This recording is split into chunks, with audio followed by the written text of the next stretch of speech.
Video number 15, the NAFC Optimum Health Principle number 13. Exercise is essential. The habit of daily exercise, both aerobic and resistance, is a must. The body is designed to move.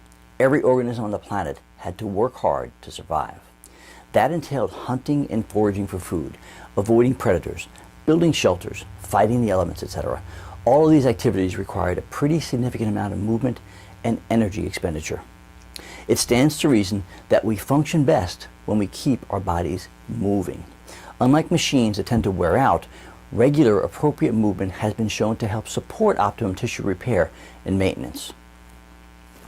As society has become more and more sedentary, there has been a corresponding decline in our overall health. In particular, body fat and obesity have increased dramatically, along with numerous related diseases. Since most of us no longer need to perform significant amounts of physical labor to survive, it makes sense that we need to compensate for this lack of required activity with optional, appropriate physical activity. This is the simple role of exercise. Numerous studies have demonstrated the multitude of benefits associated with regular exercise. Although there are still a few holdouts here and there, the vast majority of health researchers agree that it is absolutely essential for optimum health and longevity. There are several types of exercise. The three major categories are 1. Aerobic or cardiovascular exercise, 2. Resistance or strength training, and 3. Stretching and flexibility training. Additionally, there are also 2 more types of exercise geared specifically toward improving sports performance: speed and reaction training and skill training. We'll briefly discuss the 3 primary types along with basic recommendations here. Cardiovascular aerobic exercise is any activity that causes a significant increase in heart work, as increased rate and strength of contraction, and increased respiration, oxygen intake, and processing. Most research has been done on aerobic level cardiovascular exercise. By that, we mean exercising at an intensity that can be sustained for a significant amount of time without getting out of breath or building up an oxygen deficit. There's a wide range of intensity for aerobic activity depending upon a person's fitness level. For optimum health benefits, it's recommended that the intensity not exceed 70 to 80% of the person's maximum capacity. New research indicates that significant health benefits can be obtained even at a relatively low intensity in the 50 to 60% of maximum capacity range. A simple rule of calculating your target intensity range is to subtract your age from 220, then multiply that number by 0.5 to get 50% of maximum, and 0.7 to get 75% of maximum. The range obtained is where you want your heart rate to be during your exercise.